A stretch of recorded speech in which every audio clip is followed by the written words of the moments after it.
President Berg, the faculty and candidates are assembled. These commencement proceedings are now ready to begin. Please remain standing for Natalia Medina, SGA President, as she recites the Land and Labor Acknowledgement, followed by the National Anthem, Lift Every Voice and Sing, and the Vermont State Song.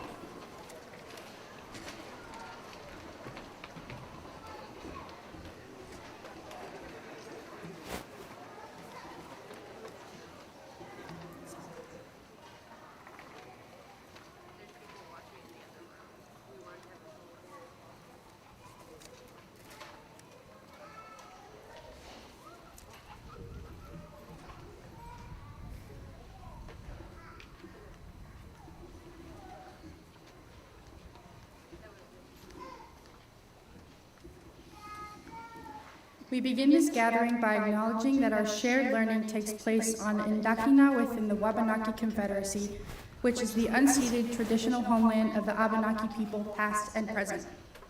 We recognize that colonialism and the oppression of Native peoples is a current and ongoing process. We commit to building our awareness and working to end this oppression. We honor with gratitude the land, the waterways, the Aulnobak who have stewarded and intended to the Indakina throughout the generations past, present, and future. We also acknowledge the erasure and exclusion of indigenous cultures with this space physically, culturally, and ideologically. We agree with the Vermont Peace and Justice Center when they honor the legacy of African diaspora and the Black lives, knowledge, skills, and labor stolen due to the violence and the evolution of the white supremacy culture. We acknowledge that much of this country's essential structures would not exist without the African descent and are still being met with violence and killed today for simply existing. We honor the legacy of the many other BIPOC ancestors who were victims to the same violent systems that stole their lives, traditions, and families. As the current stewards of this space, it is our collective responsibility to hold these truths of these contributions and losses. Let us use our spheres of influence as educators and learners to rebuild our understanding of history in a way that centers and honors the lived experiences of the Abenaki people and the African diaspora, past, present, and future. Let us strive to critically examine our education, teaching in schools, as well as decolonize the land. Thank you.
Lift every voice and sing till earth and heaven ring, ring with the heart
and forever free.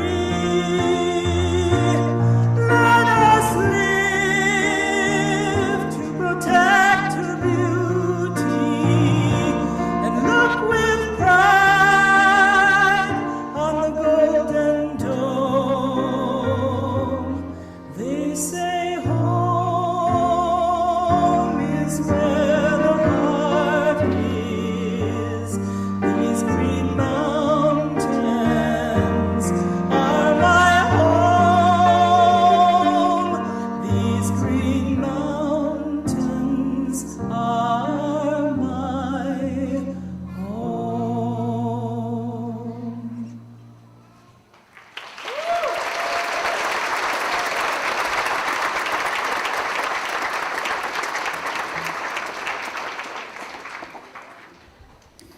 Good afternoon, everyone. Please be seated.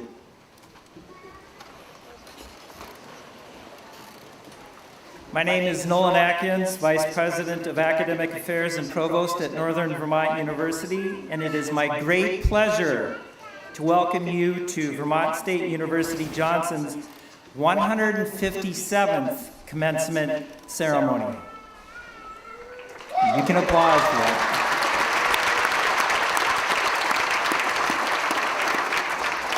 Welcome to this day of celebration, a day we celebrate a major milestone.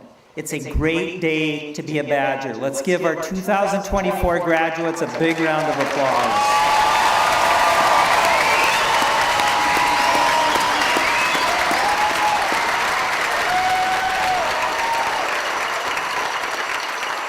And just a little bit of housekeeping. I'm to tell you where the exits are. Clearly off to my right, you can see the exit sign, and off to my left, over there in the corner. Please help me to welcome the members of the platform party. Interim President Dave Berg.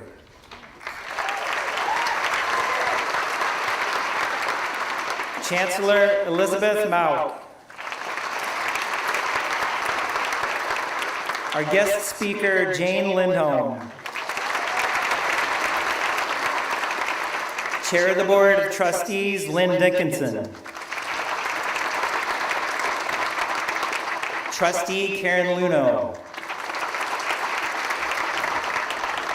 Vice President of Student Success, Kelly Beckwith. Vice President of Enrollment and Marketing, Mo Oimet. Professor Chris Aubuchon.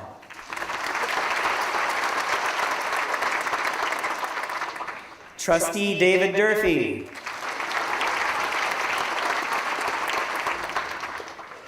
Dean of the STEM School, Les Cannett. And most importantly, Professor Isaac Eddy.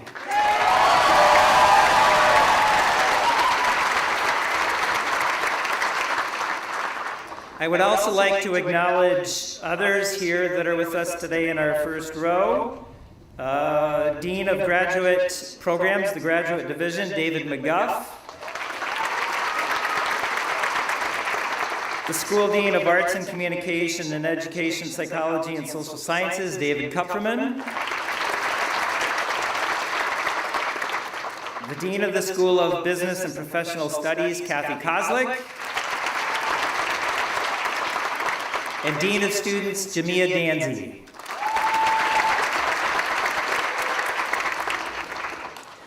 I now request that all faculty and staff here with us today please rise to be recognized.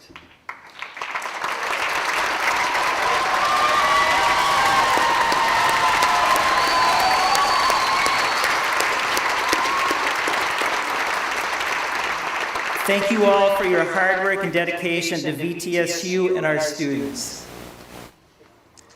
Would all veterans in our audience rise as they are able?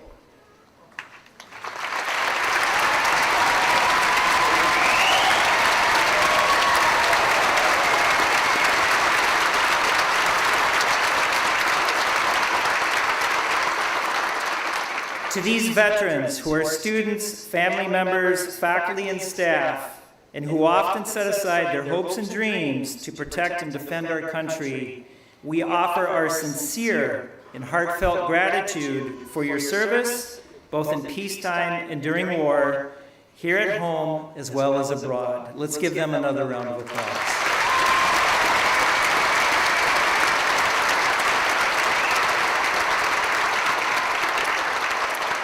It's now my honor to invite President Berg to the lectern to give his welcoming remarks.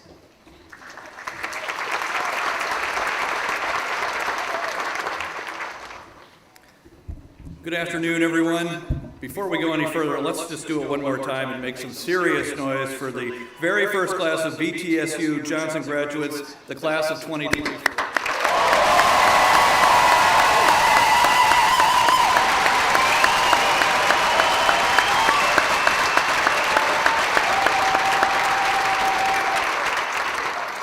That was beautiful. Thank you and congratulations to all of our first class graduates here today. I'd like to extend a warm welcome to the families and friends that have come to celebrate our students and to our esteemed faculty and staff who have supported them throughout their time here at VTSU. We are also incredibly proud of you and what you have accomplished. It's an honor to commemorate this enormous milestone with you here today. For those of you who don't know me, again, my name is Dave Berg, and since November, I've been serving as president of Vermont State University. Working with VTSU has been a genuine and quite literal homecoming for me. As many of you know, I spent 19 years here at Johnson, advising and supporting students on their academic and leadership journeys, serving as dean of students, and fostering connections with the local community. It was a cherished tenure that cemented my love for this campus, for the state of Vermont, and for working in higher education. Being here right now is an indescribably beautiful full circle moment for me. To our graduates, today marks the end of a profound chapter in your personal and academic lives. You have earned your diploma, an invaluable testament to the discipline and determination you've exhibited over your career as a student at VTSU. What you've achieved is no small feat, especially considering some of the circumstances you've been faced with, like a pandemic that closed the world and launched a new era of digital learning, teaching, and engagement, like the seismic shifts in the political landscape of our nation that have altered and will continue to alter the fabric of our democracy, like unprecedented flooding that literally reshaped the land around us and brought the impacts of climate change to our doorsteps.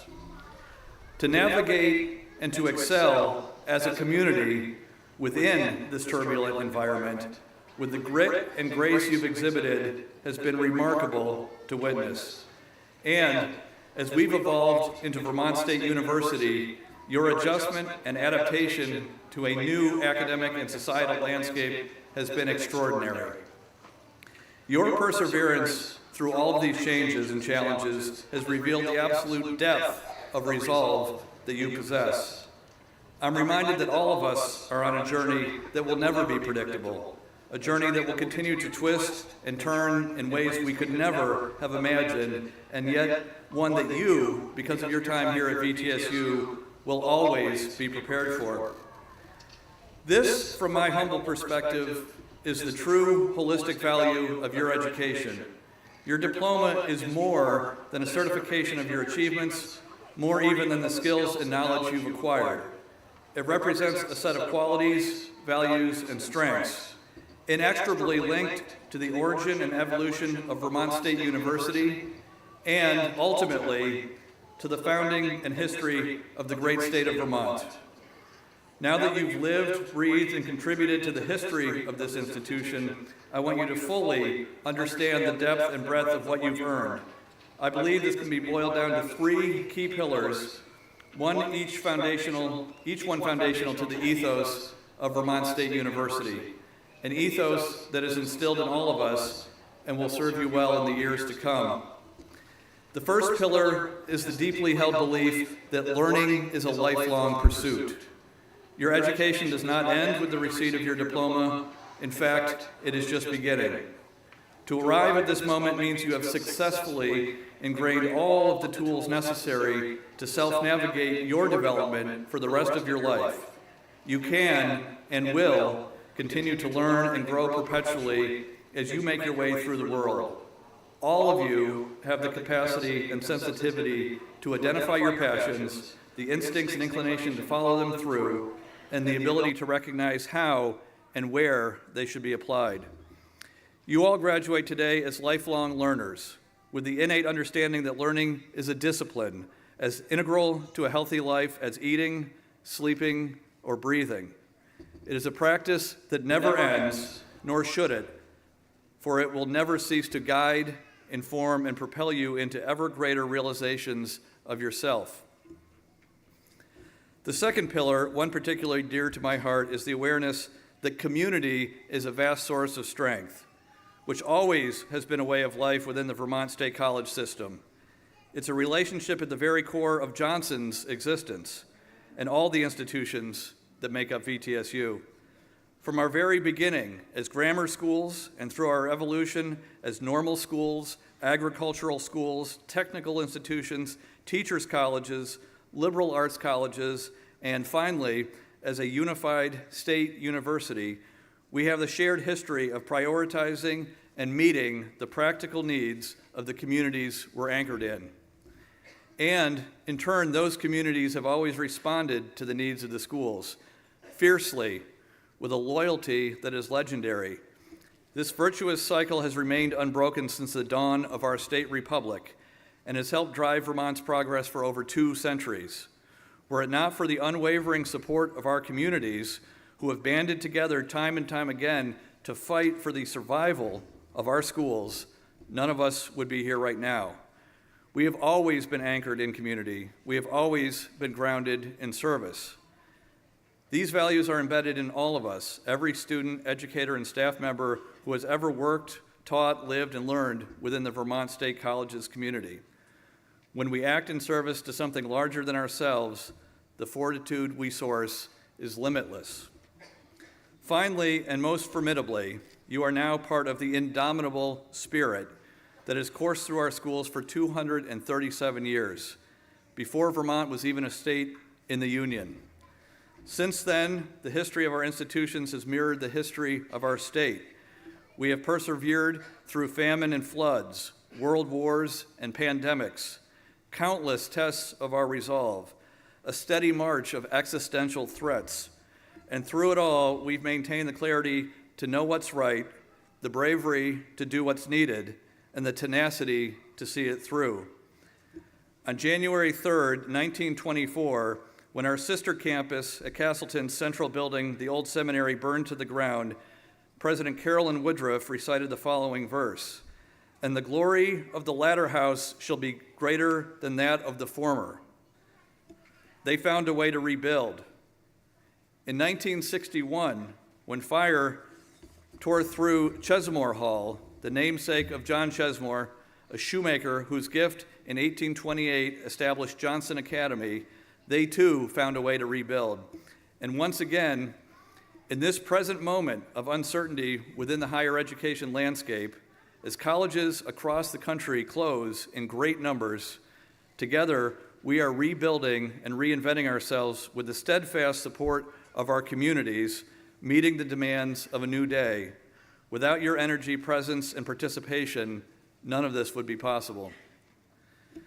The stream of challenges you'll confront in life will never cease, nor will the spirit that rises to meet them. It is that abundant resilience, that tireless power, that is fundamental to the story of our schools and to the story of Vermont. Even in defeat, you will find a way to rebuild. The latter will always be greater than the former.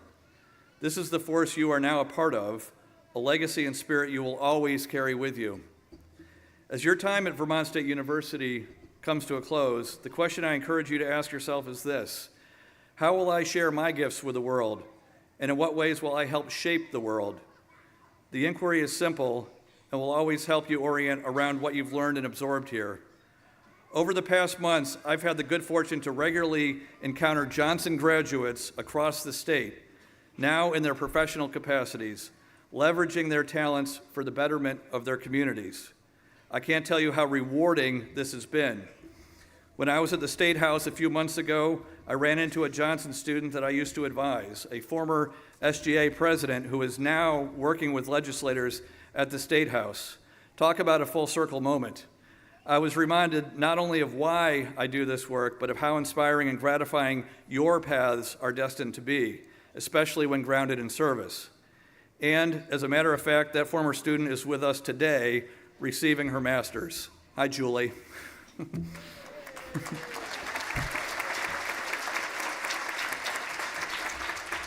You are all a part of a story that dates back to 1787, the year the Constitution was signed, the very year this nation came into existence. It is now time to add your chapter to this story and to envision a future that supports us all, a future that pulls us forward, encourages us to grow, and never stops evolving as the needs of our society continuously shift. Today's commencement marks the conclusion of your studies at Vermont State University and the continuation of your journey as independent, lifelong learners, supporters of your communities, and ambassadors of that indomitable spirit. Thank you for what you've contributed to our institution, to our community, and to our brave little state. Thank you for being proud and passionate representatives of our university and for demonstrating its values through all your endeavors for the rest of your lives. Thank you for trusting us with your education. It has been an honor to serve you and your growth, and we are also proud of who you've become. I know I speak on behalf of all of us here at VTSU when I say we are profoundly excited to see what happens next. May the spirit of this institution always guide you, and may your accomplishments only be limited by the sheer depth of your dreams. To the class of 2024, the very first class to graduate as Vermont State University, get out there and help shape the world for the better. Thank you.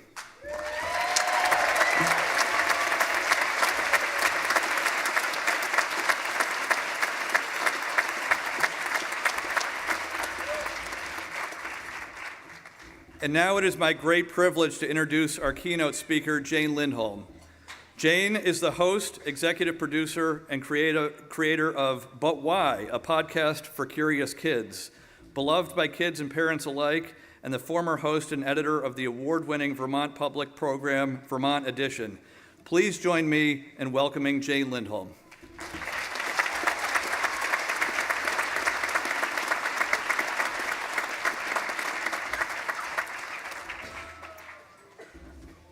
Thank you, President Berg, and thank you to all of you. I am so honored to be here today, helping you and your families and your loved ones to celebrate this momentous achievement.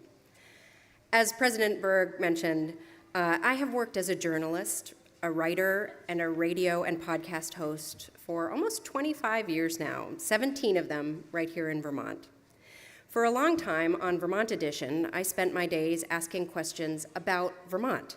Like, why are we one of the biggest hubs for captive insurance in the country? And what the heck is captive insurance? Or why do political pundits around the country say ticket splitting is dead? And yet here in Vermont, we frequently vote in a governor who's the opposite party to the majority of our legislature. These days, in making But Why, a national podcast for elementary age kids, I get to answer questions like, why do giraffes have purple tongues? Why are cockroaches so yucky? And is it ever okay to do something you were told not to do and then lie about it? Kids sometimes ask more profound questions than adults. So I am honored to be here today in this very Vermont place, saluting the class of 2024, honored to acknowledge and celebrate all of the questions you have asked and answered over the last several years that have led you to this day and this momentous achievement. Every graduating class deserves congratulations. Making it to and through college or graduate school is a transformative experience, but your class has overcome more obstacles than most. So many aspects of your lives have been in flux, and often totally out of your control, for perhaps your entire college career. Many of you who are graduating with a bachelor's degree today graduated high school remotely and then had to start college, making new friends, getting to know your professors, doing lab work in masks, where you couldn't convey a smile or a smirk to ease the awkwardness. And some of you, no doubt, have had your lives forever changed by COVID-19 in deeply painful ways. When you started, the future of your university was uncertain, and throughout your years here, its status continued to shift, with very little you could do about it. But you persevered and made this university not only your own, but stronger for your presence and advocacy. And now here you are, the very first graduating class of Vermont State University. You are making history. But even now, as you graduate, destabilizing forces are again on hand to upset your hard-won equilibrium. War and conflict challenges our deeply held beliefs, our expectations about our governments, sometimes our friends and family members, and you are emerging into a world that may feel scary and confusing. I wondered as I thought about what to say to you today, what right I have to offer you any advice. I still think of myself as young sometimes, but I'm not. I'm 45. I am now squarely middle-aged, I hope. How on earth could I understand what it feels like to graduate into a real world that feels so precarious? But I do get it, at least on some level. I graduated college into a recession in 2001, and then 9/11 happened, 5 days into my first post-college job. From the window of a speeding DC Metro car, I watched as the plane crashed into the Pentagon. And in one morning, the world as we knew it had changed. The months that followed felt a little bit like one of those cartoons where the coyote chases the roadrunner right off a cliff and you keep seeing his feet moving until he looks down and realizes there's nothing underneath. Or, I guess it actually probably wasn't quite that dramatic. Maybe it was more like being in a room with a half step down that you don't see as you're walking into it. So you stumble and trip into the room or the real world, grasping for a steady hand or a guardrail that isn't there. In the first decade of the 2000s, my 20s, we dealt with war, social issues that threatened to divide the nation, and 2 recessions, including the housing crash. It's not exactly the same as what you're facing, but I know how hard it is to find direction when the map you're using seems to keep changing in front of your eyes. So I do have some advice now that I am 20 plus years out from where you are today. More than advice, it's actually a plea and a challenge, and one that seems very simple on the face of it. Get curious. Get curious. I want to say stay curious, but curiosity is often wrung out of us as we grow up. Curiosity is childish. It's something that makes you look like you don't know about the world, don't know the answers to things you should already understand. Curiosity, that's something you leave behind so you can become an adult, an expert, a graduate. And it's certainly not something you are encouraged to have in the face of big issues that you're expected to take a stand on. Don't waver. Don't fall victim to ambivalence. Hold firm in your conviction that you are right and don't ask any questions. But no, curiosity is even more essential as we become grown-ups and are responsible for our own choices. Curiosity in the face of challenges, personal and pandemic, local and global, is the way you find the answers. It's the way you become an expert. It's the way to be a compassionate and passionate adult.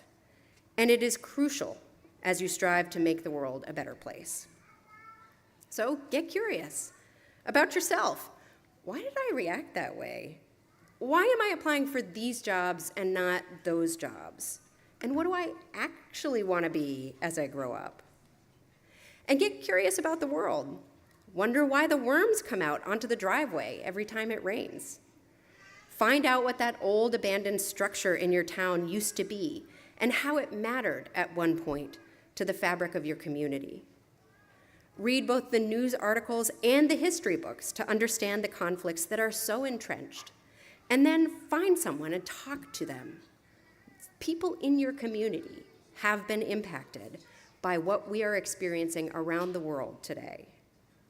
And I want to be very clear. I am not saying that you need to give a pass to people whose beliefs or behaviors you disagree with or find abhorrent. And I'm definitely not saying that you shouldn't take a stand. But being curious about people you disagree with doesn't give them a pass. It forces you to understand that there aren't just two sides to a conflict. There are often many facets and layers. And if nothing else, understanding those with whom you disagree will help you make a better argument if you do decide to engage. It gives you the upper hand. You don't have to go far to practice this curiosity. I used to be a travel writer, and I lived in cities all over the world before I came back to Vermont, my home state, in 2007. And I remember thinking that I would be really bored here and go stir crazy and kind of have to nail my feet to the floor. So I set myself a challenge: have one micro-adventure every week. And not to manufacture a micro-adventure, but to find one in what I was already doing. Just something that made me want to know more. For me, that has often been something in the natural world, like those worms coming out of the surface in the rain.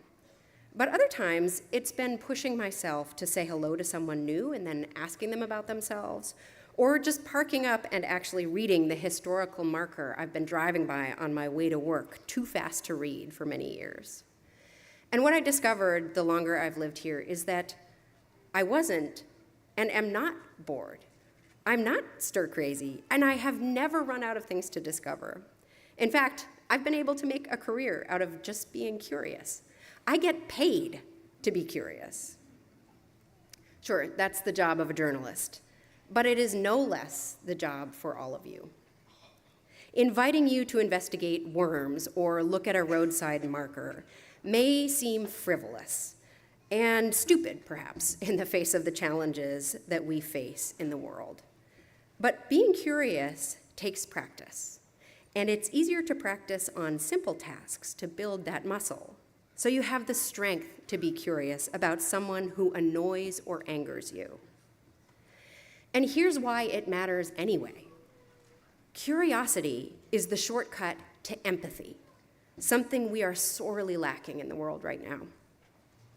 Empathy, the ability to put yourself in someone else's shoes and understand where they're coming from, will get us closer to agreement, closer to compromise.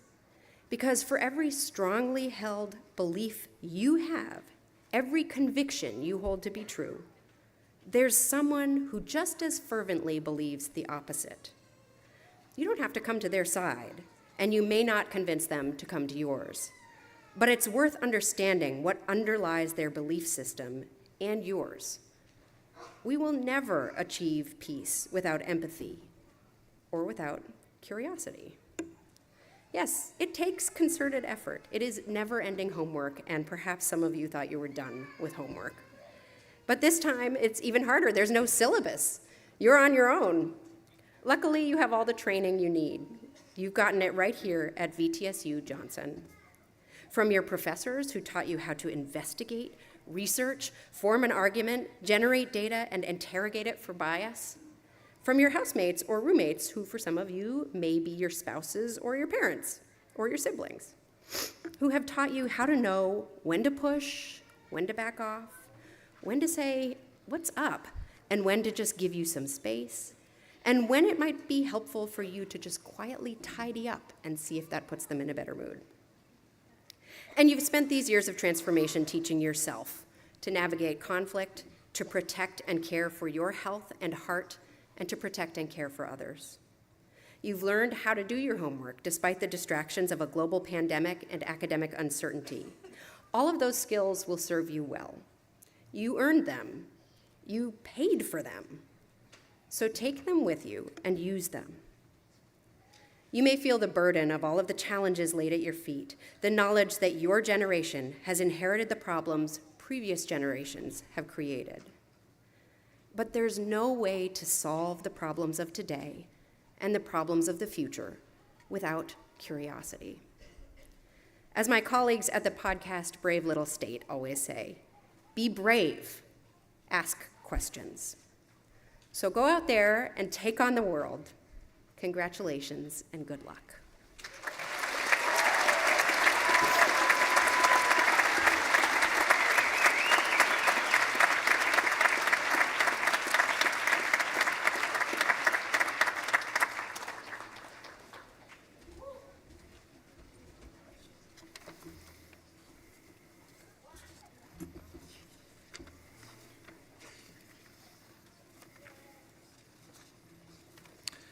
We will now hear from 3 of today's graduates who have been chosen by the college community to represent 3 different academic areas of our campus.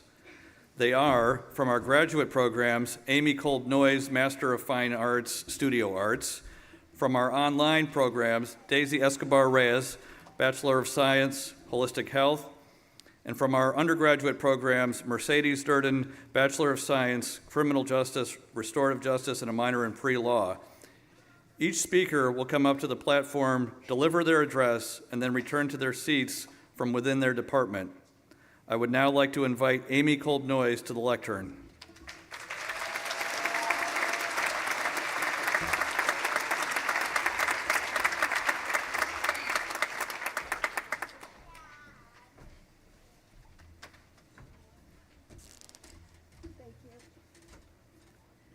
All right, Jane, you can't do that to us. Why do giraffes have purple tongues? You have to listen to the podcast to find out. Thank you.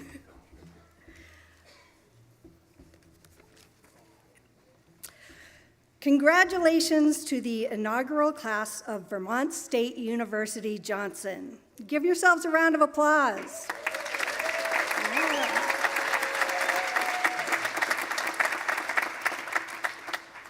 I think it's safe to say we've all been through a lot to be here today. Many of us started this journey at what was then Northern Vermont University amid a global pandemic. Is there anyone here who originally applied to Johnson State College? Yeah, all right. No matter where you first applied or how long you've been on this campus, we've all navigated many changes together.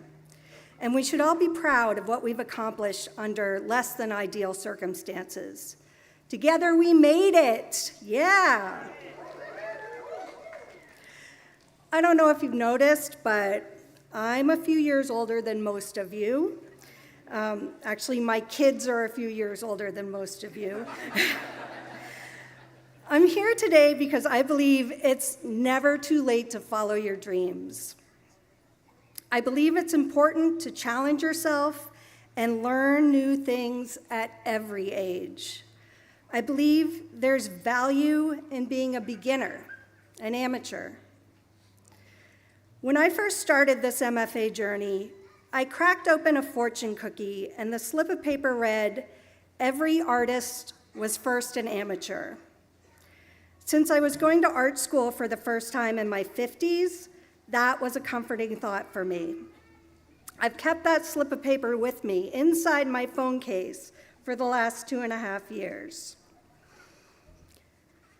I had concrete goals when I started this program, but I was also determined to use this opportunity to experiment with as many different art forms as struck my fancy. And thanks to the thoughtful and dedicated MFA faculty under Mary Martin's leadership, I was encouraged to try everything I wanted and more. They challenged me to think in new ways and trust the process. They buoyed me with encouragement and compliments, even when I was sure I was the least talented person in the room. Truth be told, I'm still an amateur at nearly all of the things I tried throughout the master's program. I don't believe I've mastered any one thing, except maybe the art of being an amateur. But that's not to say I haven't accomplished what I set out to do. I've made my living as a writer and a photographer for over 30 years. I'm good at those things. It's been truly humbling and exciting to immerse myself in things that do not come easily to me, and still find tremendous satisfaction in the process. And I've learned so much about myself. I've learned simple things like texture is important to me and my art. I've learned that making collagraphs brings me joy. Who knew? I didn't. I've learned that the most important thing to me is that my art has something to say and it can speak for itself. After decades of telling people things with my words and showing them with my pictures, this is my biggest revelation. I hope that each of you collecting a degree today also feel as if you've grown in unexpected ways. I hope you've learned things that weren't written down in any syllabus. And just in case you need a few more tips, I'm going to share with you my personal top 10 life rules. Ready? Okay. Number 10, the truth is more important than being right. That may not make a lot of sense to you in the abstract, but trust me, it's a good rule of thumb. Number 9, if you have a privilege, you have a responsibility. The degree you're collecting here today comes with privileges, and I hope you use them for the greater good. Number 8, actions speak louder than words, but words matter. Choose them wisely. Number 7, everyone deserves a chance to succeed despite, and maybe even because of their past transgressions. Number 6, be generous with your time, and really, just be generous. Number 5, know when to shut up and listen.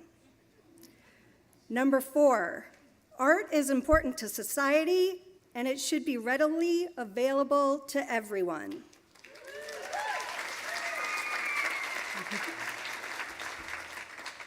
Number 3, you can't learn from your mistakes if you aren't given the leeway to make them in the first place. Number 2, gratitude is both free and priceless. And my number 1 life rule is, if you're the smartest person in the room, go find another room to hang out in. Yeah. Thanks.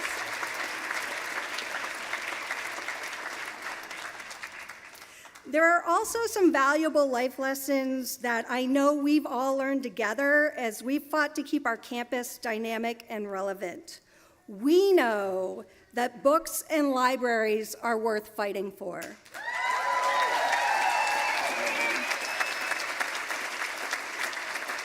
We know that a strong athletics program brings diversity and vibrancy to our campus.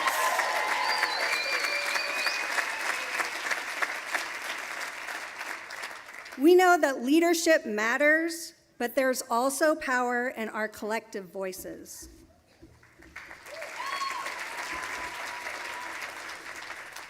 I know that to many of you, this feels like the end of your education, but I hope every one of you will make an effort to keep on learning.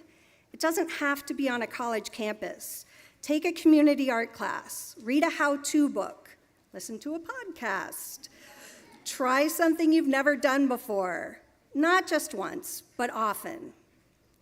You have each in your own way made this campus a better place. Now you have a chance to have a positive impact on the whole world. Good luck. I know you can do it. Thanks.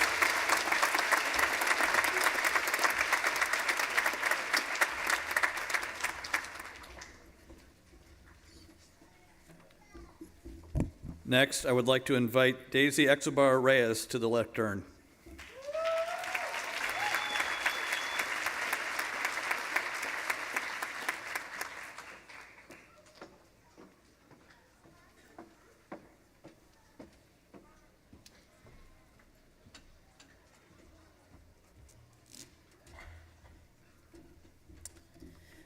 Good evening, proud loved ones, faculty, and graduates of Vermont State University, including the online students who are far.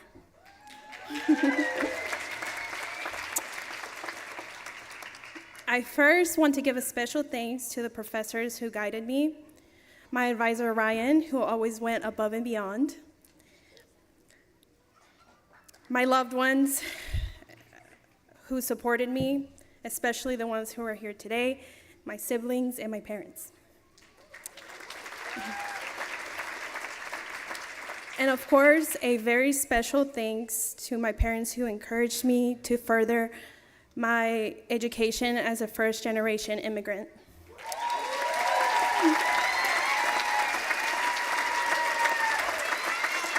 Thank you. Muchas gracias a mis papás por su apoyo.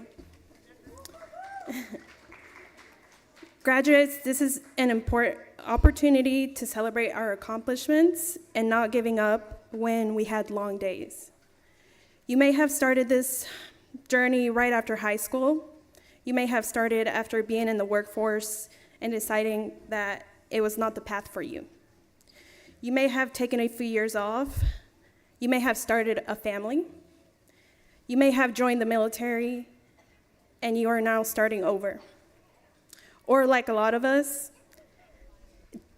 have done, changed our major a few times. That was me. Nevertheless, we have worked tirelessly, whether it was staying up late in a dorm or finishing up an assignment after a full-time job. It took time, and it was not something that could have happened overnight. No matter how long it took you, you should be proud of all the times you did not give up on that Sunday night discussion post you shamelessly completed at 11 p.m. Or on that lengthy APA citation list you started over because you forgot to bookmark the articles. Or the time you had to step out of your comfort zone to present a project. As an online student, I have heard people say it must be easier, but that is not always the case. Could we take a nap after reading a long article? Yes. But with that freedom came the responsibility of staying on track and resisting procrastination. Did we procrastinate? Yes, we did. But we still kept going, and that led us here. Feeling isolated was also hard. Well, it was for me. But this experience made me realize that I'm actually a people's person, and 7-year-old me would be very shocked. I actually started talking to the online students when we met up over here, and I was telling them that it was so easy to talk to them. I think it's because we've all been so far away from each other. I have enjoyed having the occasional lecture or presentation because I got to connect with people who had the same interests as me. And it was nice to see my classmates, furry pets, who made appearances at the most inconvenient times to give us something to laugh at. And let's not forget, we were mostly juggling work and personal situations on top of the daily assignments. Despite the challenges, we persevered and pushed forward on our own, and that is not easy. Although this day measures how much you have accomplished academically, take this time to reflect how much you've grown as a person, because that is also worth celebrating. Maybe you made new friends who shared views that you may have never considered. Maybe you learned about something that changed your trajectory, or you maybe learned about your life's purpose. In my personal journey, 2 of my classes opened doors to unforgettable internships that helped me clear my understanding of where I want to go. One internship led me to the Tohono Nation, a Native American reservation in Arizona, and they're watching me right now, so my interest to sign up was sparked when I learned about the profound yet overlooked contributions that Native Americans made to modern medicine. And when I learned about the historical trauma that still affects the communities today. My global health class led me to my second internship.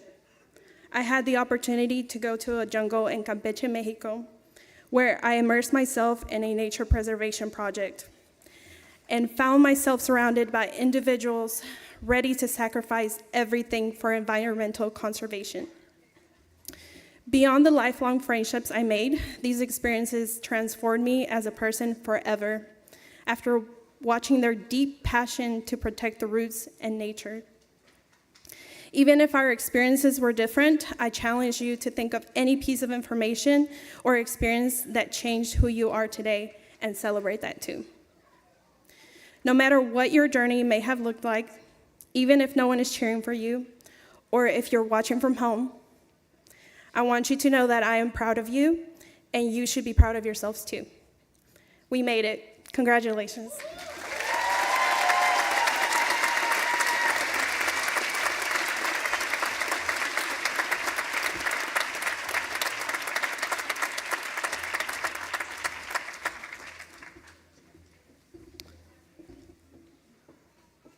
Finally, I invite Mercedes Durden to the lectern.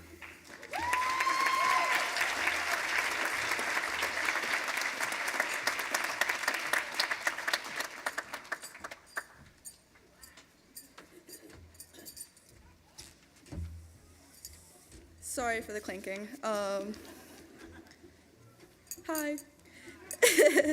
Ladies and gentlemen, esteemed faculty, friends, and mostly important, my fellow graduates.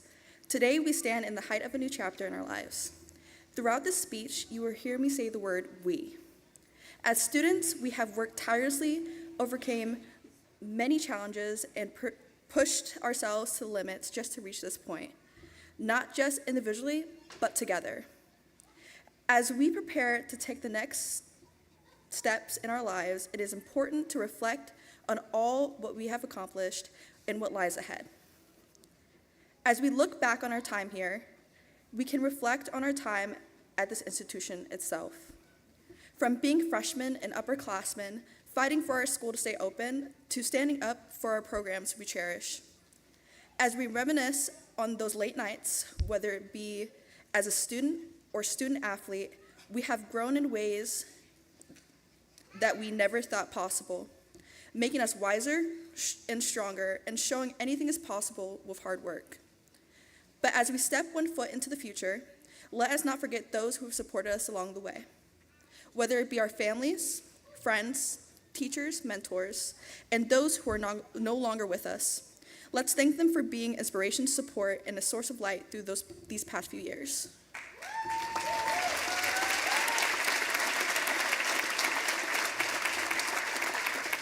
It is because of their dedication and encouragement that we stand here today, ready to conquer the world. And so, as we move forward into this chapter of our lives, let us continue to remember the constant lessons we learned, the friendships we made through the years, and the undying support we have received. Let us continue to strive for greatness and be the best versions of ourselves, pursue our passions, and never lose sight of our dreams. Graduates, erinnere dich, warum du begonnen hast, which means in English, remember why you started. Embrace the challenges that will come your way, and take action to make the world your oyster. Congratulations, class of 2024. This Badger is signing out. Thank you.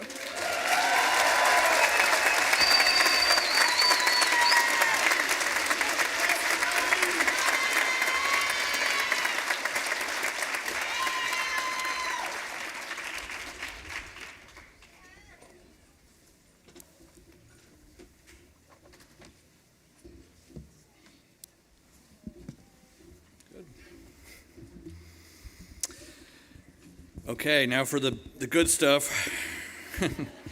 We are now at the point of our proceedings where we will confer degrees. Let's get started.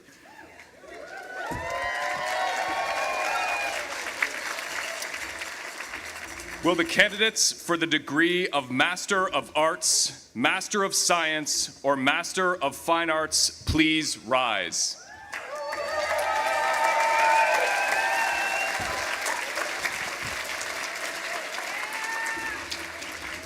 President Berg, I have the pleasure of presenting these candidates for the degree of Master of Arts, Master of Science, or Master of Fine Arts.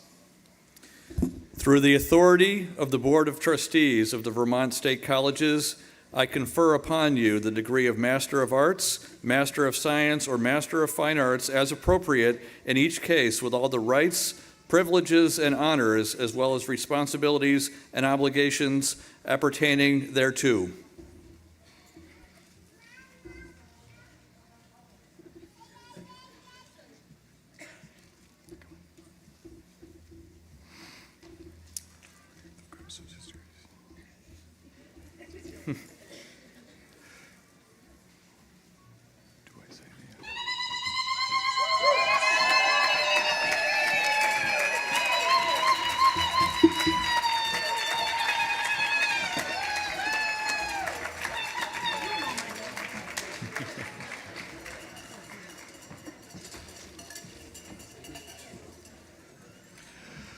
Fazili O. Achinda.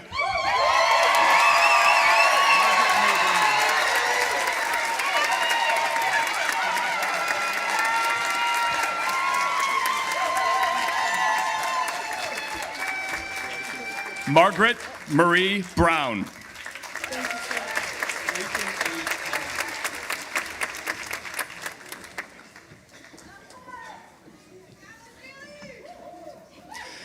Clayton A. Cameron.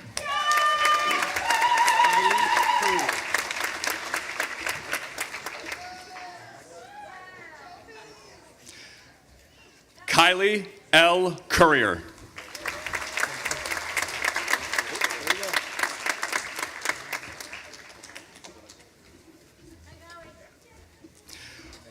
Michael Dryblatt.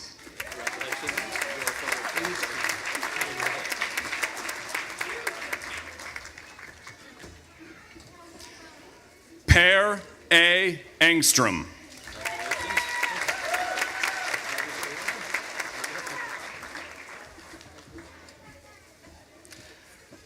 Carrie M. Harvey.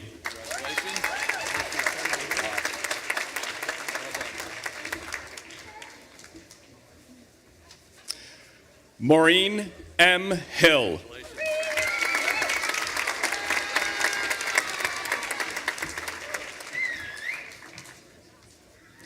Cass Hoffman.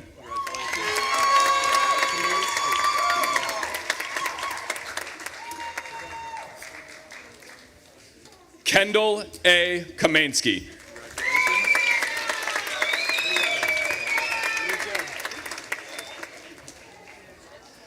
Heather M. Leonard.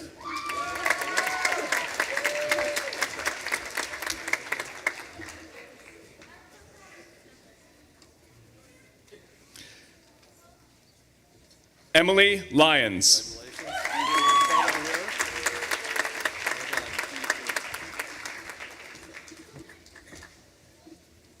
Jared Maybeck.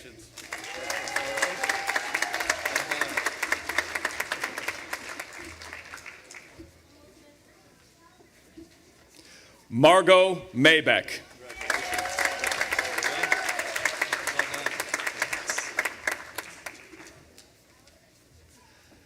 Carrie Patterson.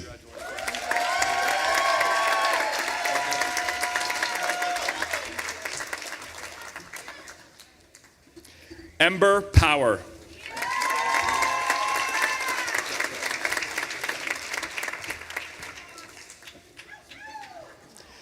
Anne Marie E. Reed.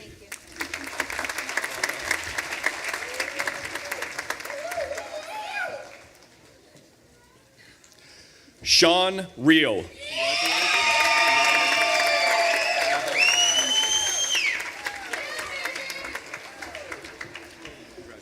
Jennifer S. Stefanski.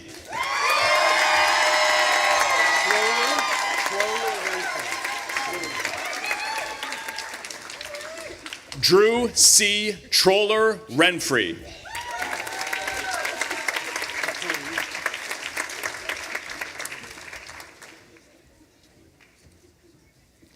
Bobby Joe Capone.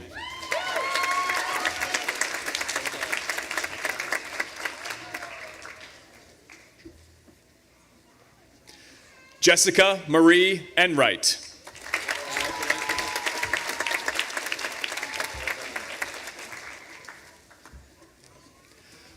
Bonnie L. Lord.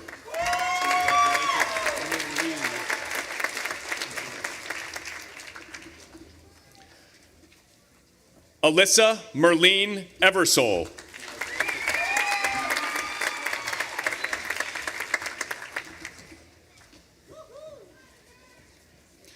Julie Ann Hulberd.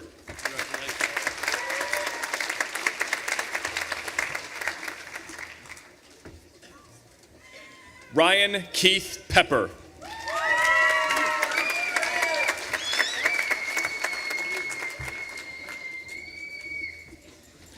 Paul T. Williams.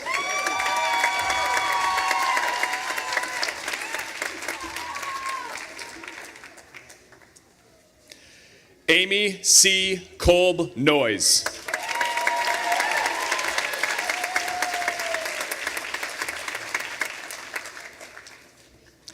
Caroline Loftus.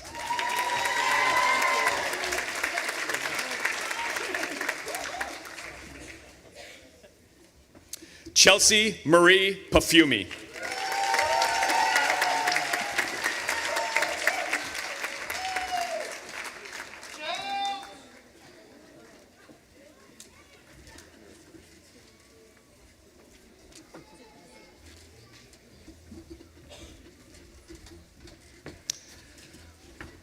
Will the candidates of the bachelor's and associate's degrees please rise?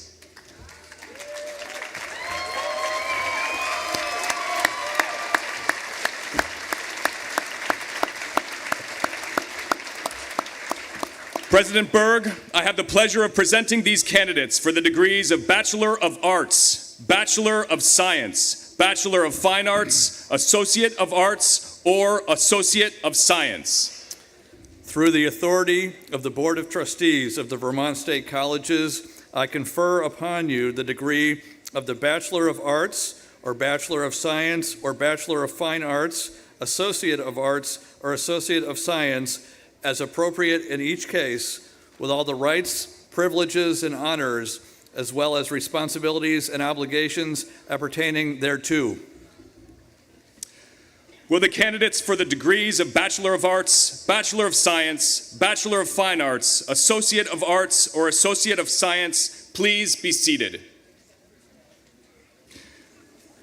Will the graduates within the Business, Accounting, and Economics Department please stand and come forward?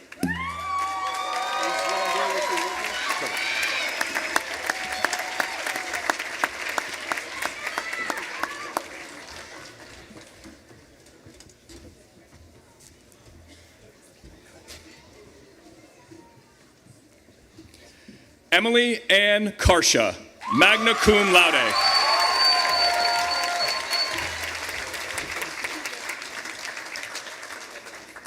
Christian DeMarco.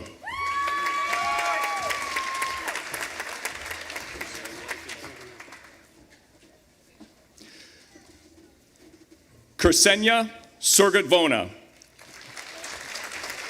Gorbanova.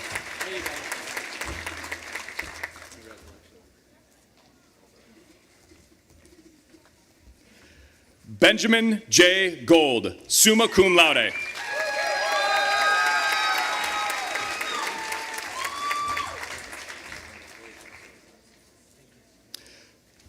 Patrick Richard Holmes.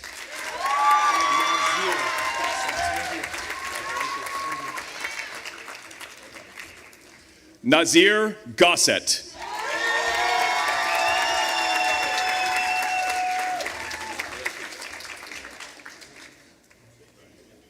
Elena Elizabeth Murphy.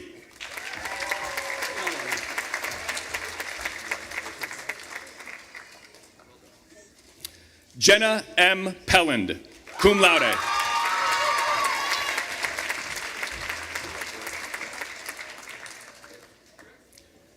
Sarah E. Stewart.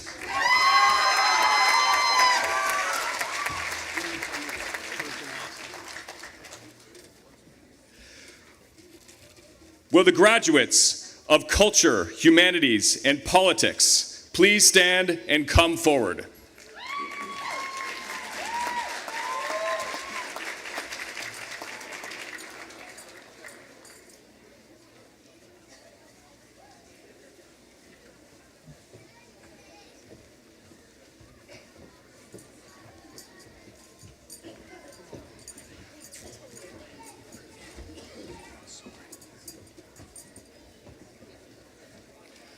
Mercedes A. Durden.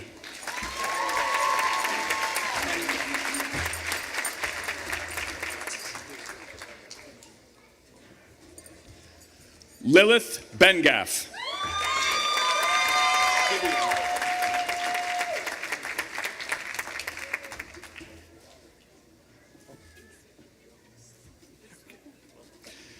Gideon Hinton, summa cum laude.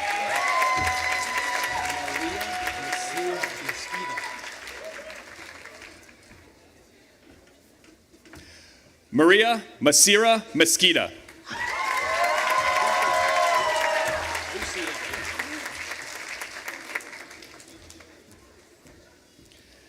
Gabrielle Lee Lucier, summa cum laude.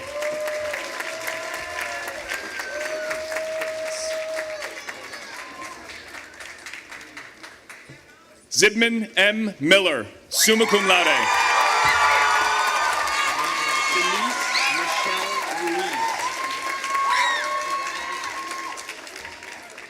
Denise Michelle Ruiz.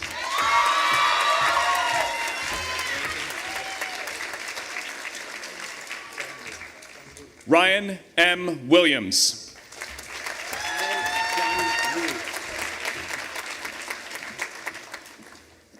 Kyle Jun Wu.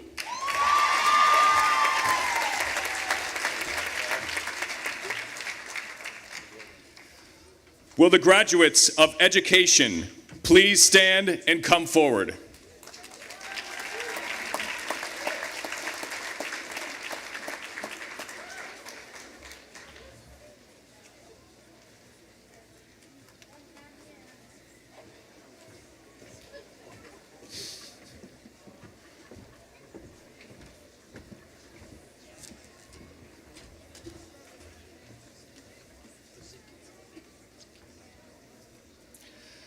Rebecca Bazicchio, summa cum laude.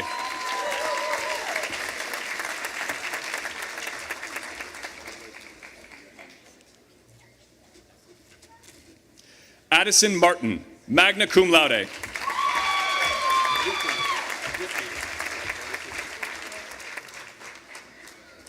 Megan Ann Rippey, magna cum laude.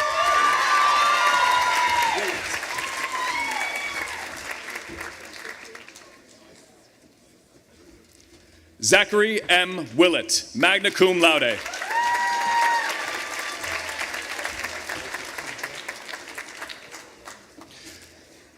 Will the graduates of Environmental and Health Sciences please stand and come forward?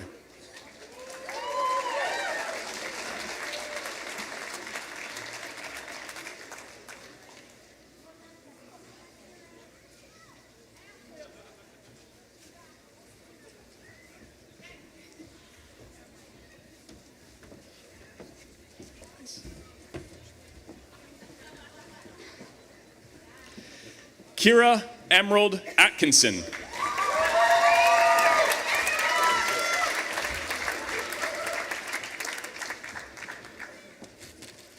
Travis Baker Jr.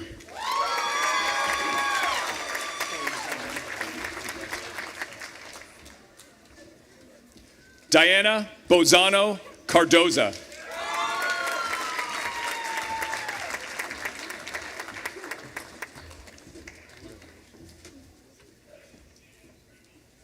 Jessica M. Beliveau, magna cum laude.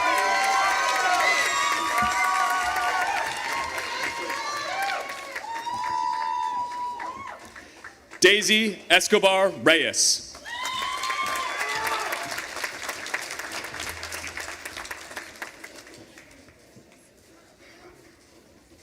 Princess Brooks Muhammad.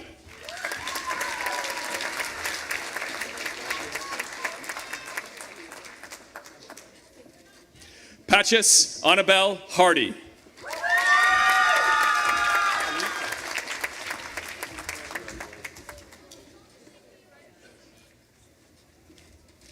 Kanita Fleming.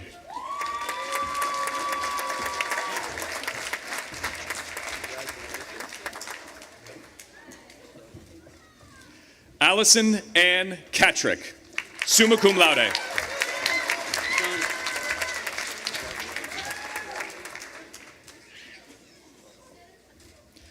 Jonna Felicia Keefe.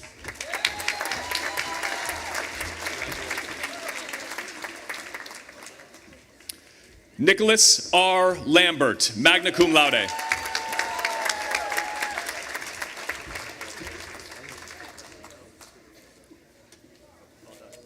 Samantha R. Martin, magna cum laude.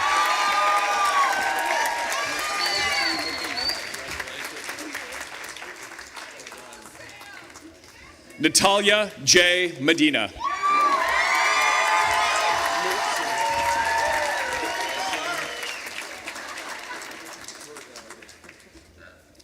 James R. Moltzen, summa cum laude.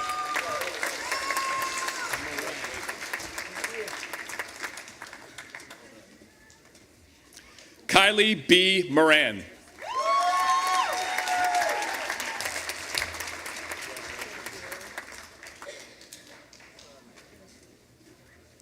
Mattia I. Smith.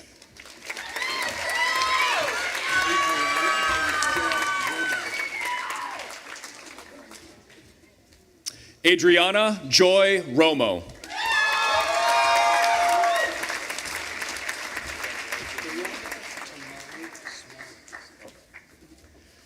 Priya Tamong Suarez.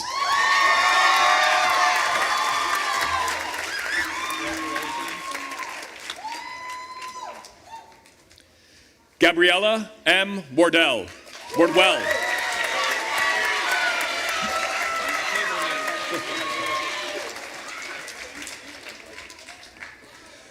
Will the graduates of Fine and Performing Arts please stand and come forward?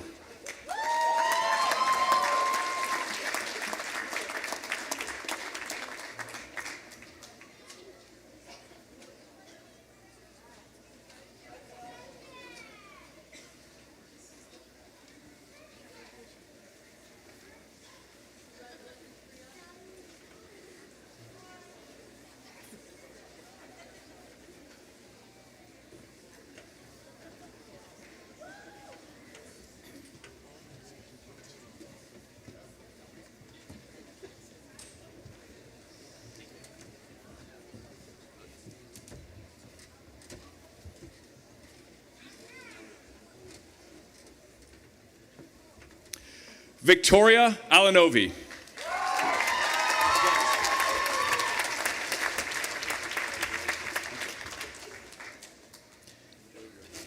Alan Wayne Audette Jr., summa cum laude.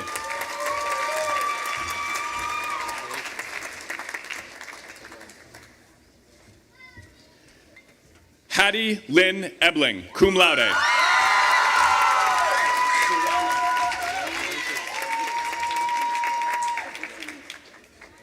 Iris M. Serrano.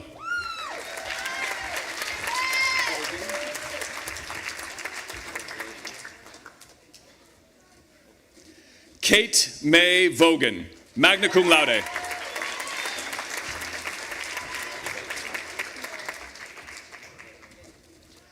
Owen Whitney.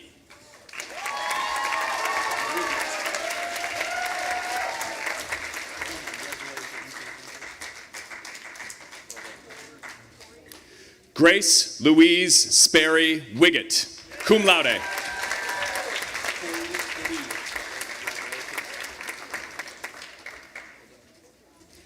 Corey Lee Wrigley, summa cum laude.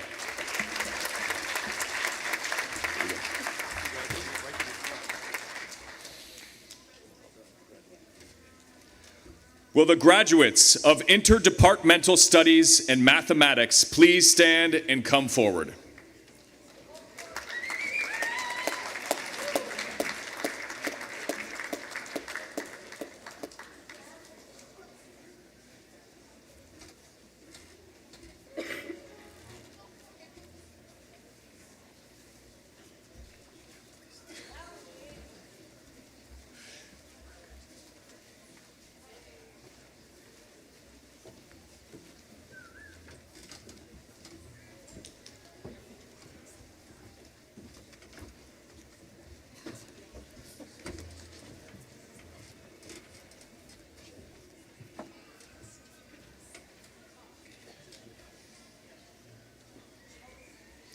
Suzanne Jean LaRose Jacobs.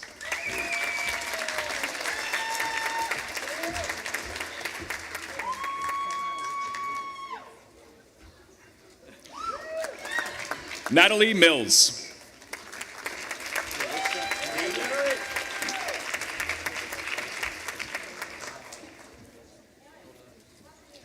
Alyssa M. Nagel.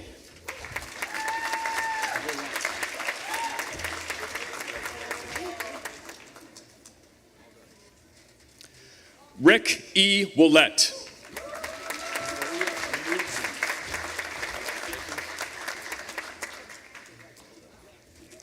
Maria Mudra Parker.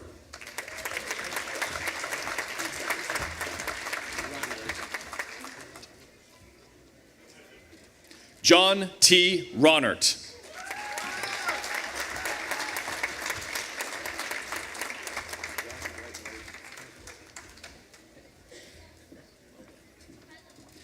Amy Jean Smith.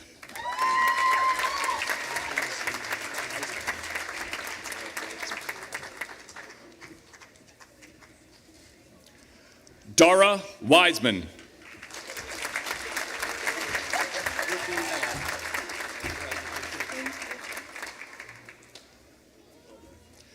Brooklyn Bell Dennis, cum laude.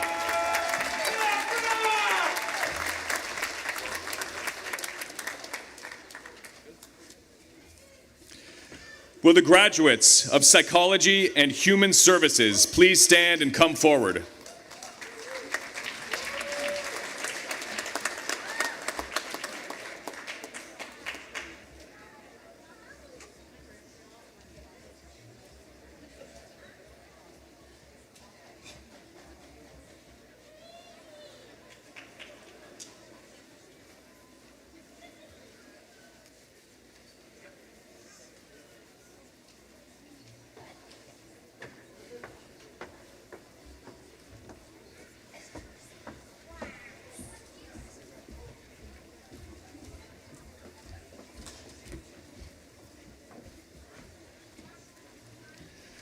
Jessica Jean Allen.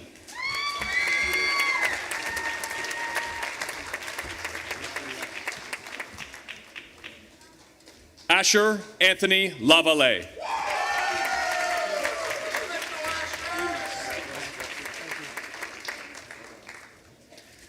Emerson Donovan Marie Bemis.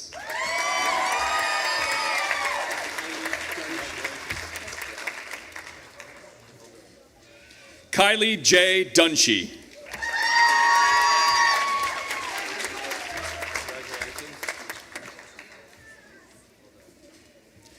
Dale Scott Ingram, cum laude.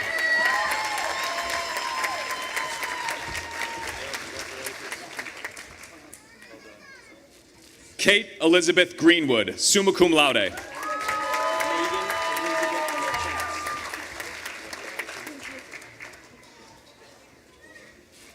Megan Elizabeth LaChance, magna cum laude.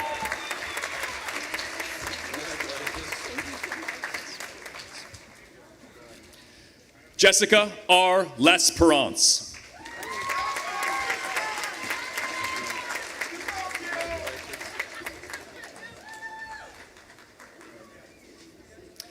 Jacqueline M. Lucas, cum laude.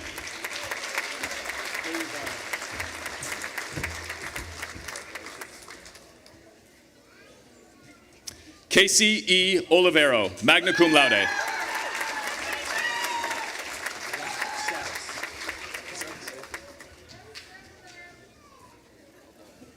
Christopher John Rotsetis, magna cum laude.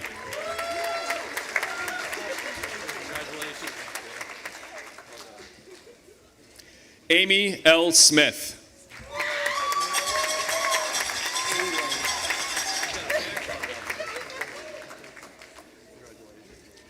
Lynn R. Tangway, magna cum laude.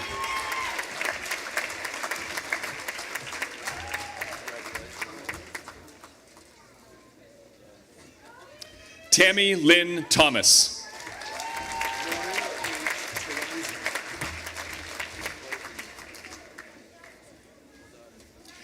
Lauren Page Tourangeau.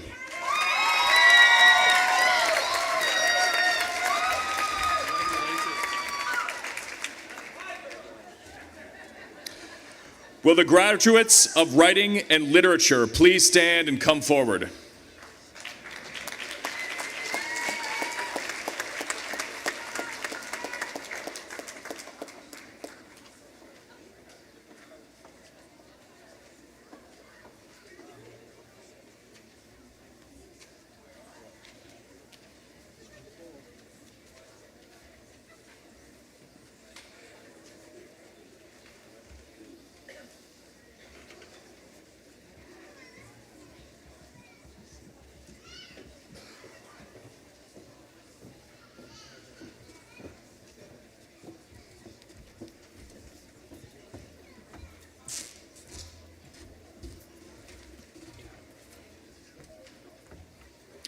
Aaron N. McGraw.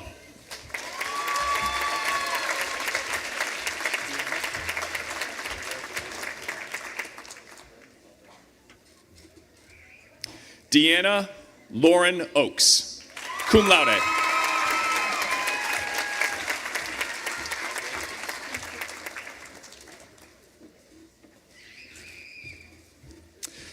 Will the candidate for the Certificate of Higher Education please rise?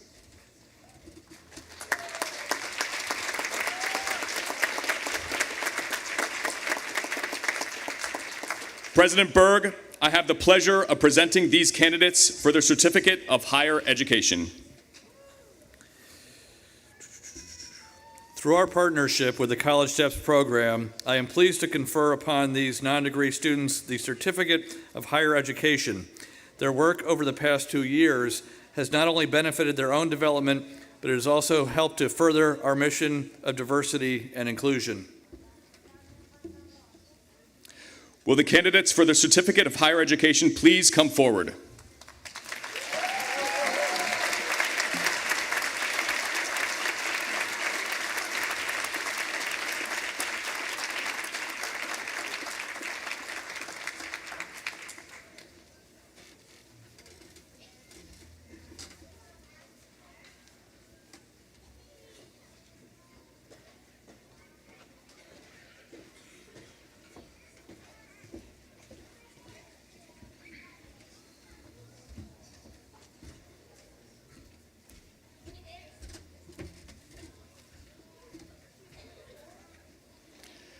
Emily Rose Case.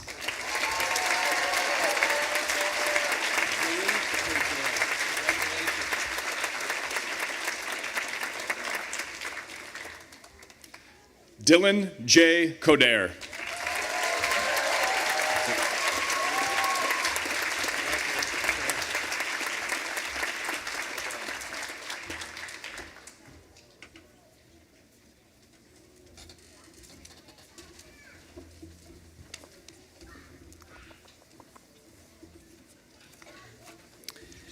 At this time, will all graduates please stand?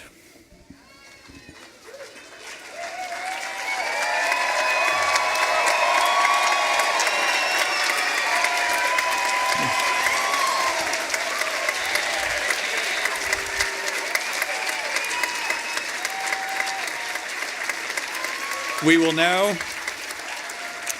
will now proceed with the ceremonial moving of the tassel. Graduates, please move your tassel from the right to the left side of your mortarboard.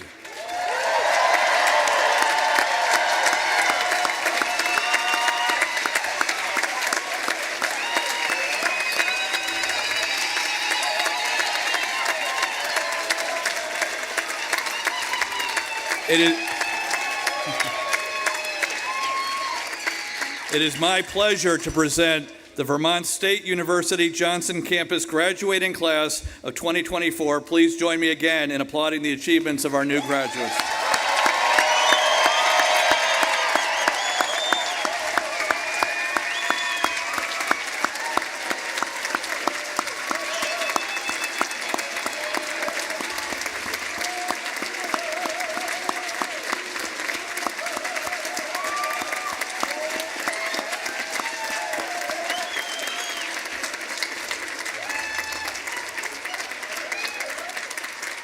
I now invite all those who are able to stand to join in the singing of our alma mater.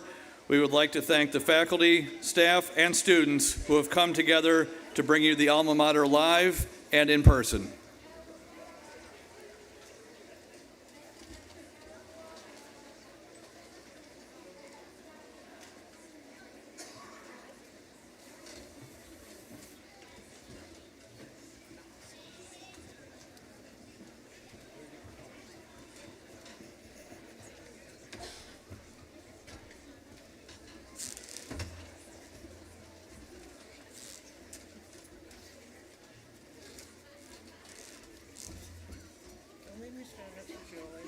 Where's Isaac? You just stand next to Isaac. Please.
Please be seated until the platform officials, faculty, and graduates recess.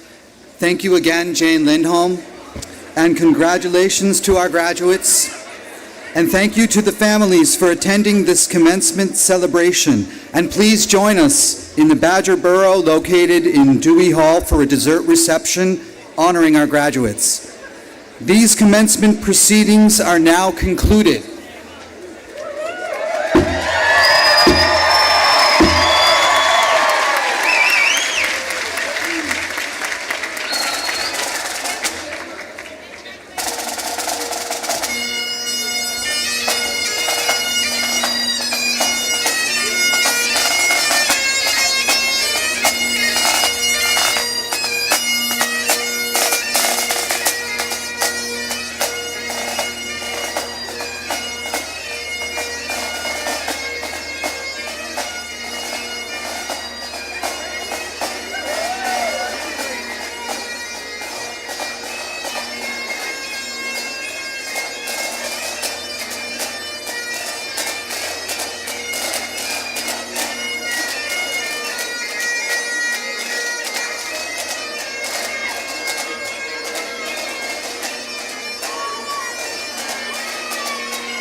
Yeah.